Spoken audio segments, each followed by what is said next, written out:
여러분 안녕하십니까? 사이언스투데이입니다.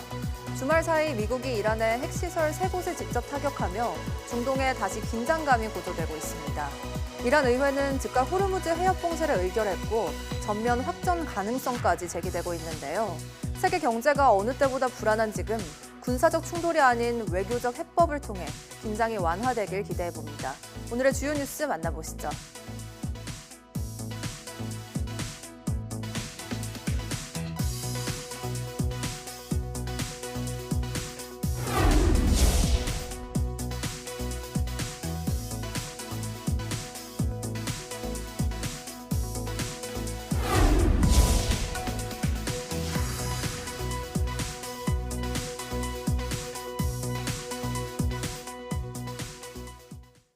이틀간 큰 비를 뿌린 장마전선이 제주도 남쪽 해상으로 물러났습니다. 당분간은 30도를 웃도는 무더위가 이어지겠지만 주 후반에는 다시 강한 장맛비가 내릴 것으로 보입니다. 허성준 기자가 보도합니다. 장마비구름은 제주도 남쪽 해상으로 물러났습니다. 그 자리를 맑은 하늘과 강렬한 햇살이 메우고 있습니다. 따라서 당분간 비는 소강 상태에 접어들겠지만 30도를 웃도는 뜨거운 날씨가 찾아오겠습니다. 주 중반까지 서울 기준 낮 기온은 최고 32도까지 오를 것으로 보입니다. 다만 열대야는 잠시 주춤해 극심한 더위로 찾아오지는 않을 전망입니다. 장마전선은 주 중반에는 남부와 제주도에 영향을 주겠습니다. 이후 금요일부터는 다시 중부지방까지 북상해 많은 비를 뿌릴 것으로 보입니다. 북태평양 고기압의 경향성은 23일까지는 좀 남쪽으로 내려가 있는 채고, 그리고 24일, 25일은 제주도 부근, 그리고 본격적인 재북상은 26일부터. 기상청은 장마전선의 오르내림에 따라 당분간 폭우와 폭염이 주기적으로 영향을 주겠다며 심한 날씨 변화에 주의를 당부했습니다. YTN 허성준입니다. 지난해 가격이 2배 가까이 폭등하며 금배추로 불렸던 배추.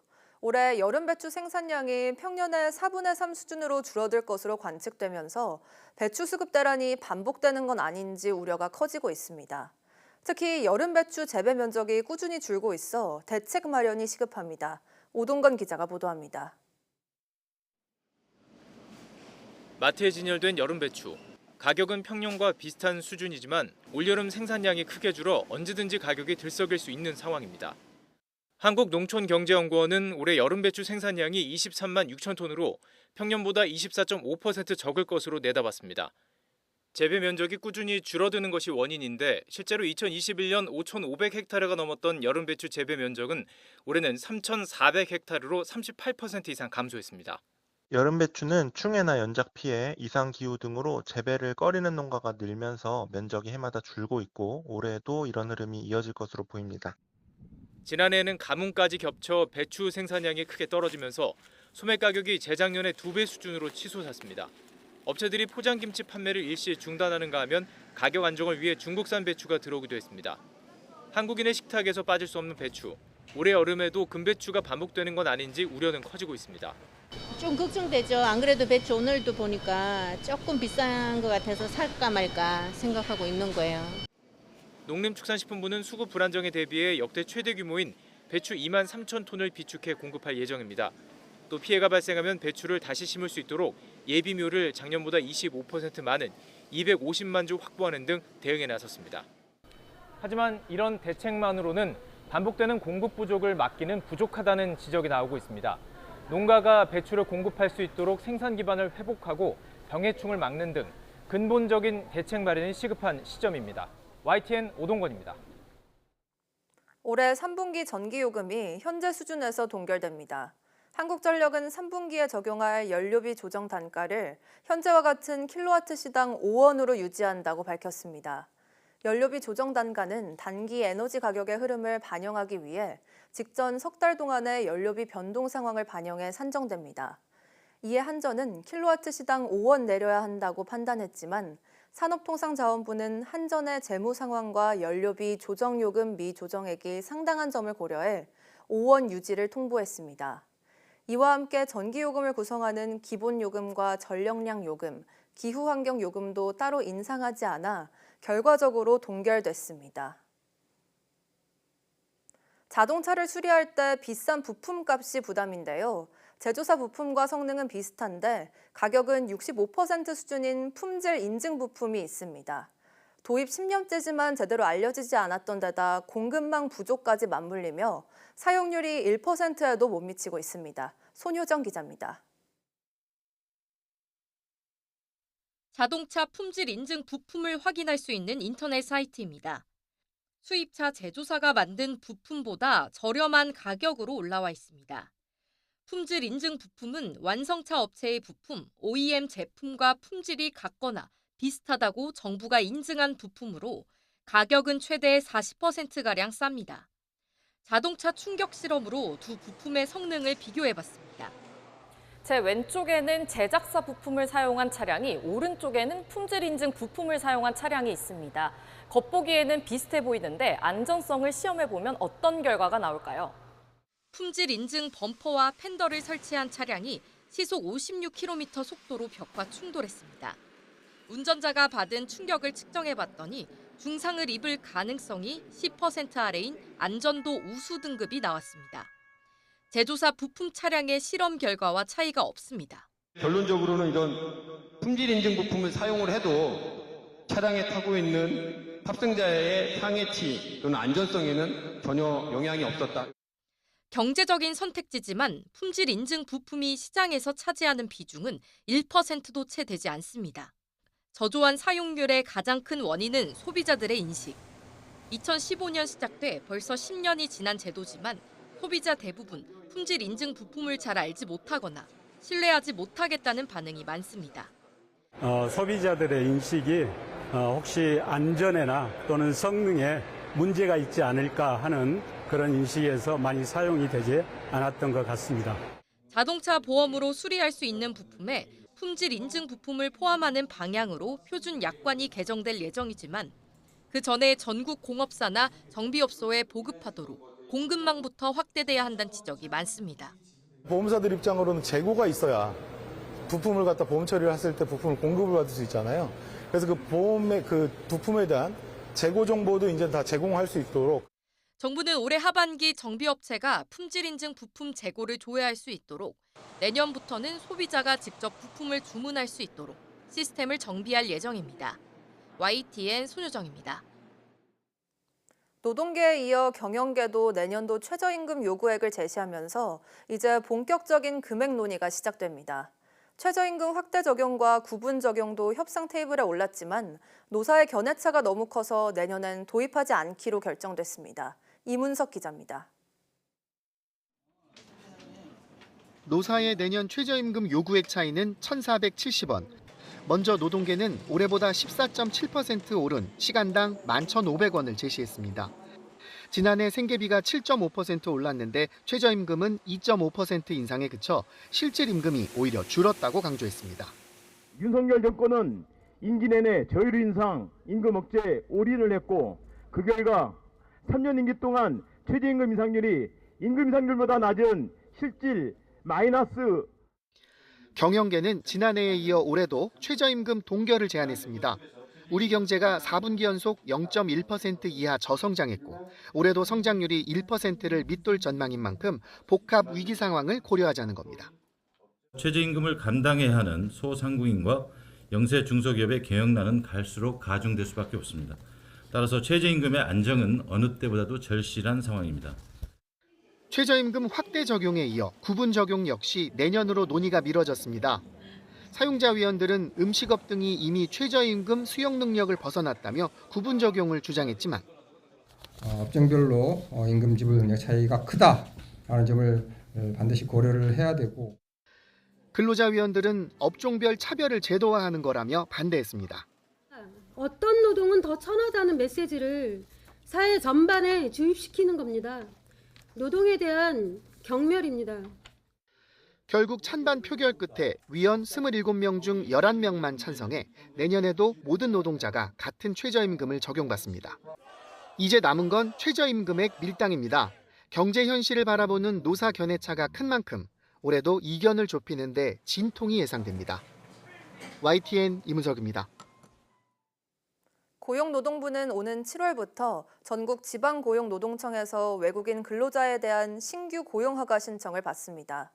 올해 3회차 신규 고용허가 규모는 제조업 13,000여 명, 농축산업 1,800여 명 등 모두 18,000여 명입니다.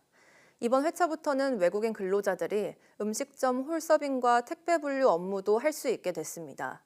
고용허가제는 내국인을 구하지 못한 중소기업이 정부로부터 허가받아 외국인 근로자를 고용하는 제도입니다.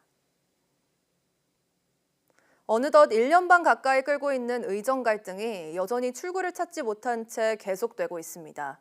새 정부 출범 뒤 해결을 기대하고 있지만 의대생과 전공의 집단 안에서도 갈등이 불거지는 등 상황은 녹록지 않습니다. 염혜원 기자입니다. 교육부는 지난달 전체 의대생의 42%인 8,305명을 유급하고 46명을 제적한다고 밝혔습니다. 수업 거부에 따른 조치였습니다. 대부분 대학은 1학기가 끝나는 이달 말부터 행정 절차를 밟게 되는데 최근 들어 각 대학엔 지금이라도 돌아갈 수 있느냐는 학생들의 문의가 이어지고 있습니다. 그동안 수업을 거부했던 건 선배들의 강요 때문이었다는 신고도 잇따르고 있습니다. 차의과학대학교 의학전문대학원 2학년 학생들은 한 학년 위 선배들을 제적해달라고 요구했고 전북대와 을지대 등에서도 비슷한 신고가 이어졌습니다. 이뿐만이 아닙니다. 전국 의대생의 수업 거부 투쟁을 이끌었던 의대생 단체 비대위원장에 대한 탄핵 투표에선 70% 넘게 찬성표가 나온 거로 알려졌습니다. 내부에서 다른 목소리가 힘을 얻는 건 전공의도 마찬가지입니다. 최근 사직 전공의 200여 명은 서울시 의사회에 9월 복귀를 희망한다는 뜻을 전했습니다. 또 일부 전공의들은 공개 성명을 내고 대한전공의협의회 지도부가 총회를 열지 않으면 비대위 탄핵을 포함해 적극적인 목소리를 낼 거라고 강조했습니다. 지금 박단 비대위원장이 하고 있는 회무에 대한 대표성 자체가 저는 이미 상실됐다고 보기 때문에 뭔가를 계획하고 있으면 그 로드맵을 가장 당사자들인 구성원들한테 설득을 해달라는 요청 사항입니다. 의대생과 전공의들의 이 같은 움직임은 이재명 정부가 초기 인선 등으로 의료 이슈에 적극 대응하지 못하면서 사태 해결에 대한 불안감이 작용한 거로 풀이됩니다. 다만 새 정부가 나선다고 해도 이미 의대 학사 유연화는 불가능한 상태고 전공의들과 조건 협상도 간극이 큰 만큼 엉킨 실타래를 풀어낼 묘안이 필요합니다. YTN 염혜원입니다. 과학기술정보통신부가 한국화학연구원, 한국생명공학연구원과 함께 2025 신약개발 인공지능 경진대회를 개최합니다. 이번 대회는 한국화합물은행이 자체 보유한 데이터를 활용해 특정 효소저의 예측 모델 개발을 주제로 진행됩니다. 이 효소는 인체 내에서 약물이나 독소를 분해하는 효소로 약물 상호작용이나 대사 안정성 예측에 쓰이며 신약 후보 물질 초기 검증 과정의 주요 지표입니다. 경진대회는 누구나 참가할 수 있고 오늘부터 내달 31일까지 열리며 8월 중 1차 평가와 2차 발표 평가를 통해 최종 5팀을 선정한 뒤 9월에 발표합니다. 기초과학연구원이 코로나19 바이러스 증식의 핵심인 RNA 복제 효소 복합체계 형성을 차단하는 새로운 항바이러스 후보 물질을 개발했습니다. 기존 항바이러스제가 복제 효소 복합체의 활성을 직접 억제하는 것과 달리 개발한 항바이러스제는 복합체가 아예 형성되지 못하도록 구성 단백질 간 결합 자체를 차단하는 방식입니다. 연구진은 먼저 초저온 전자현미경을 통해 결합 부위를 정밀하게 분석한 다음 구조를 그대로 모방한 펩타이드를 만들고 세포막을 통과할 수 있도록 세포 침투 서열을 함께 도입했습니다. 연구진은 또 생쥐 감염 모델을 통해 이 펩타이드의 항바이러스 효과를 알아보는 실험을 진행했는데 체중 감소가 거의 발생하지 않고 생존율은 100%를 기록하는 등 강력한 예방치료 효과를 확인했습니다. 카이스트 박인규 교수, 한국전자통신연구원 최중락 박사 공동연구팀이 미세한 숨소리와 낮은 압력, 작은 소리까지 정밀하고 신속하게 감지할 수 있는 3차원 전자구조 기반의 촉각 센서를 개발했습니다. 연구팀은 2차원 필름의 전극을 정밀하게 형성하고 열과 압력을 통해 3차원 구조의 센서를 만들었다며 기존 센서의 느린 반응 속도를 극복하고 유연성과 정밀성, 내구성을 모두 갖췄다고 설명했습니다. 또 공기를 유전체로 활용해 전력 소비를 줄였고 운동 중 발바닥 압력 분포를 실시간으로 시각화해 손목 맥박 측정으로 혈관 건강 상태 평가 가능성을 확인했습니다. 특히 이 기술을 AR 기반 외과 수술 훈련 시스템에도 적용했는데 센서별로 서로 다른 탄성 강도를 부여해 실제 생체 조직과 유사한 강성을 구현했다고 덧붙였습니다.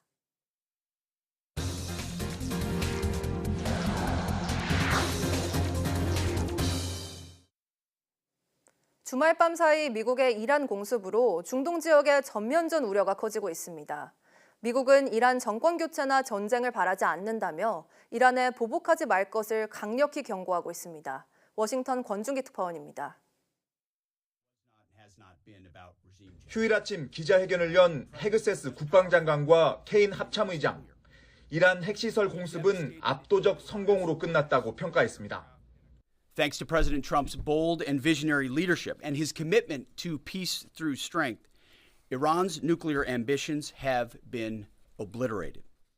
하지만 이번 공격이 이란 정권 교체를 겨냥하거나 전쟁을 노린 건 아니라며 보복에 나서지 말라고 경고했습니다. Any retaliation by Iran against the United States of America will be met with force far greater.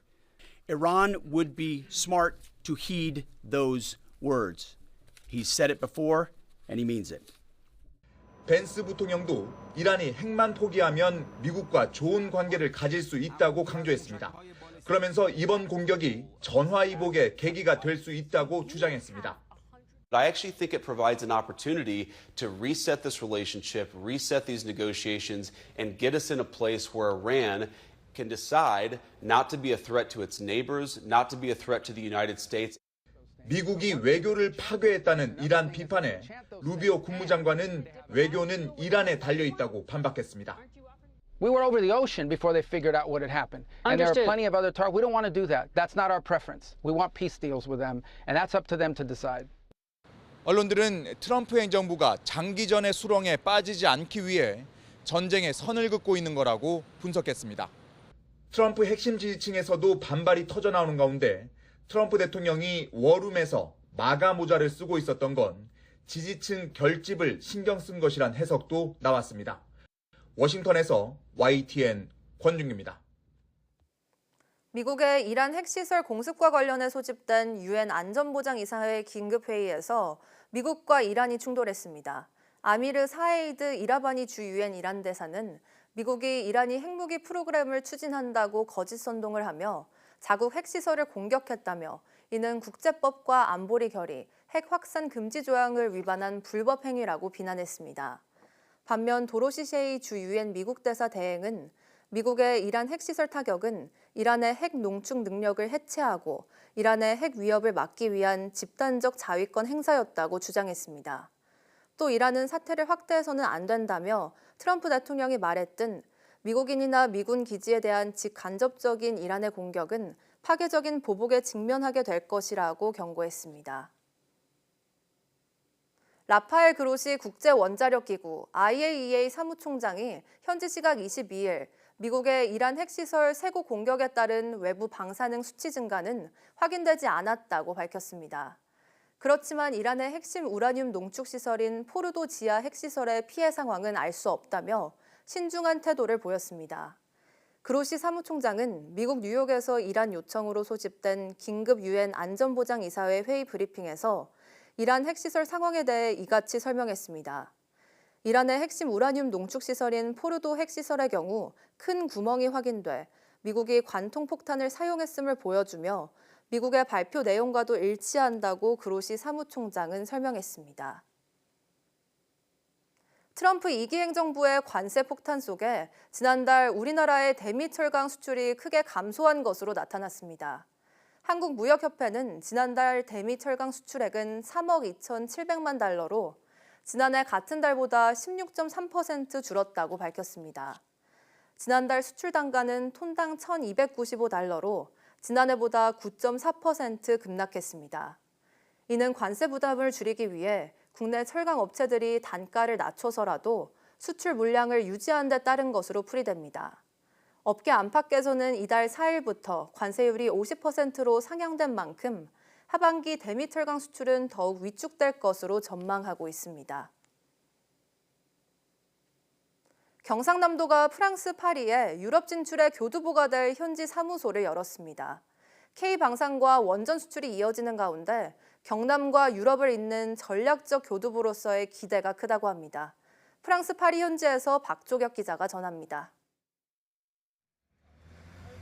프랑스 파리 중심부의 한 건물에 경남도의 파리 사무소가 문을 열었습니다. 미국과 중국, 베트남 등 세계 7개 지역에 이은 8번째 해외 사무소인데 광역시도 가운데 유럽의 전진기지 역할을 할 현지 사무소를 연 것은 경남이 처음입니다. 유럽은 미국, 중국과 함께 세계 3위의 경제권으로 경남의 우주, 항공, 방위, 원전 산업과 접점이 큽니다. 파리 사무소 개소식과 함께 경남도는 현지 기업을 초청해 투자 설명회도 열었습니다. 설명회엔 장 피에르 라파행 전 프랑스 총리와 현지 기업 50여 곳 대표 등 100여 명이 참석했습니다. 유럽에 개설한 것이 중요하고 또 유럽에서 파리에 개설함으로 인해 가지고 앞으로 폴란드라든지 체코 또 덴마크, 독일 여러 가지 이 유럽권과의 경제 협력이라든지 또 관광 교류라든지 인적 교류. 투자 설명회에 참가한 경남 기업들은 파리 사무소가 유럽 시장 진출과 확장에 큰 도움이 될 것이라며 기대감을 나타냈습니다.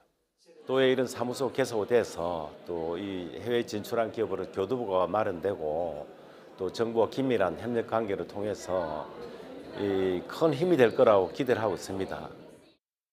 경남 대표단으로 참가한 대학 역시 유럽의 대학 기업들과 인적, 학문적 교류가 훨씬 늘어날 것으로 기대했습니다.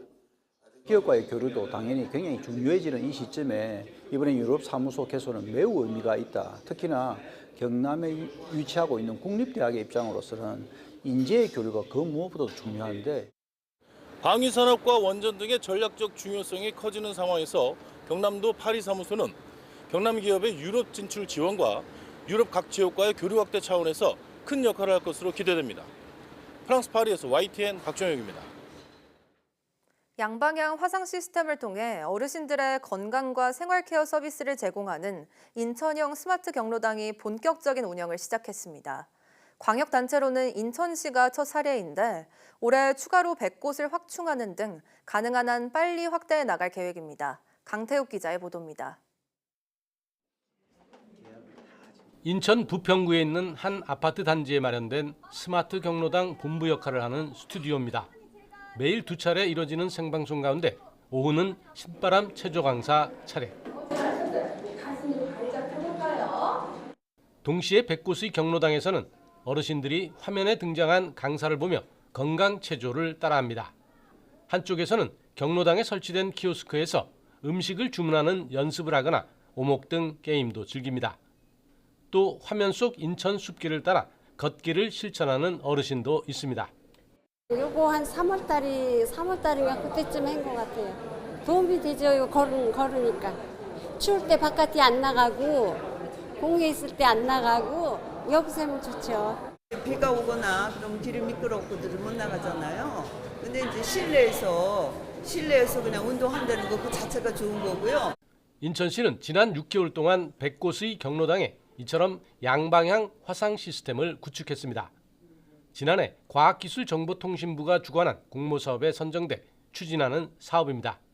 어르신들은 매일 다니는 경로당에서 실시간 소통으로 건강을 확인하고 노래와 체조교실, 보이스피싱 예방교육 등 다양한 프로그램에 참여할 수 있게 됐습니다.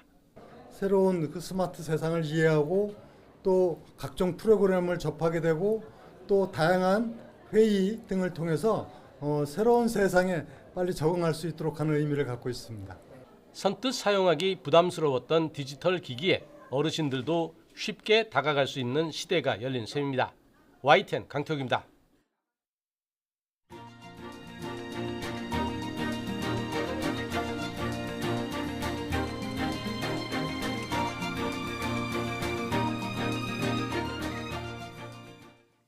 (6월 23일) 오전 사이언스 투데이 마칩니다.